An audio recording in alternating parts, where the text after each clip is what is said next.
The Women's National Basketball Players Association have opted out of their contract, otherwise known as the WNBA.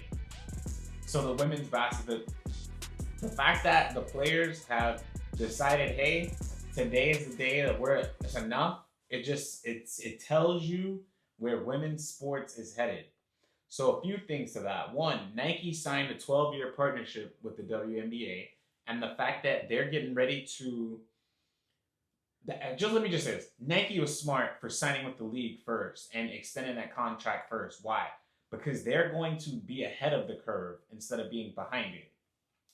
We can already we're seeing what Nike's done with the NBA. We can already expect to see new jerseys, new merchandise, and a bunch of new apparel.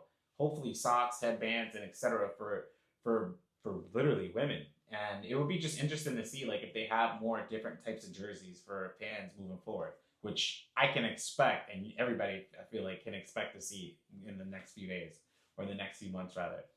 But outside of Nike, we can see an influx of people, whether that be Nike, whether that be Delta, coming on board with their charter planes and making sure that the players have private plane access, or even the fact that Amazon and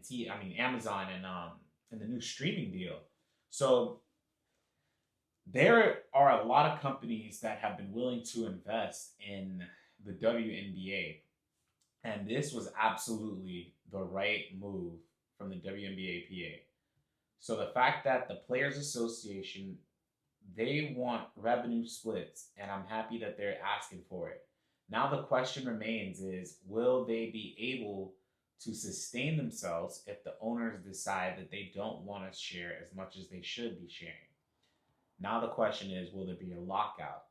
And if that happens, Unrivaled will be happy. So shout out to the fact that Nafisa Collier and Brianna Stewart are thinking ahead of this. They've already set up something, and it looks like if they needed to have a strike and a lockout, they're going to have a league in which they're going to play and pay women. And TNT has already picked up the broadcasting rights. And there's nothing more that they would like to see than a lockout, because they would ask and recruit every single one of those players right into the Unrivaled League, and it could be the start of something new. So that's the first thing, or one of the first things. But it will be interesting to see what are some other things outside of money that the players will ask for. One thing that, if I could just add my 2 cents in outside of this, I hope that they kind of look back at the age rule and they kind of change that up. In addition to obviously the women having to, like the whole situation with Gabby Williams, why she wasn't able to come sign with an American team after leaving or before leaving to the Olympics, and having to wait a year and this and that. That needs to go. Like that international bring people over rule needs to go. In addition, they need to also have higher revenue splits, like Nafisa Collier has spoken about them getting either a 50-50 split or 55-45 split, 60-40. I'm talking, and this is in favor of the players rather. So they need some type of aggressive revenue split for merchandise sales, tickets, etc., attendance.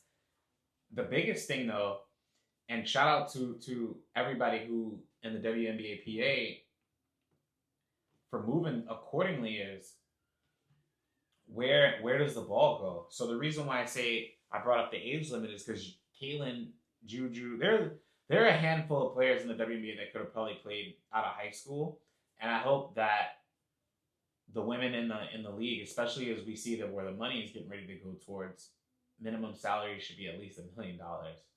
But we see where the league is going towards, but they need to have these young women that are, if they're talented enough to play, have the ability to say, hey, I might want to go play in the WNBA at 19, 18 years old. If they're talented. Maya Moore, Brittany Griner. I mean, there have been a few players. There have been a few, Candace Parker. There have been a few players in history, even Diana Taurasi maybe, that could have came out of, Brianna Stewart for sure, that could have came out of high school and made an impact on a WNBA team. Now, obviously people have rights and they talk about college and they say, oh, you're going to make more money in college, but that's getting ready to change in a few years. So I hope that the Players Association, they get out of the antiquated way of thinking of saying, hey, we need to have players play in college for 4 years, or they need to do this or that, and they try to fight exclusively for these players in regards to money, in regards to their travel, in regards to their safety. So I'm happy that we got a few of those things changed, like with the private planes and like just other stuff in general. But I really do hope that they bring up the age limit as a point of contention in the WNBA CBA, because I feel like where we see that the ball is moving is like we're gonna see more talented players that are able to play in the W immediately. We just had a rookie make first team All WNBA, and that happened the first time since Candace Parker. And Parker, like I said, I felt like could have played out of high school. So I really do hope that they look out for the other interests of the other players in this. And shout out to Aaliyah Boston, Neko Gumake, who are also leading this type of charge right now with the Players Association. So it'll be very interesting to see how much the owners come down from, and hopefully we don't get to a strike. But if there is one, it might not play well for the league, because Bean Stu, they already have a league that's played, and they're already sponsored. So what do y'all want to see? Some rule changes from the new CBA, and what are your thoughts about the players opting out?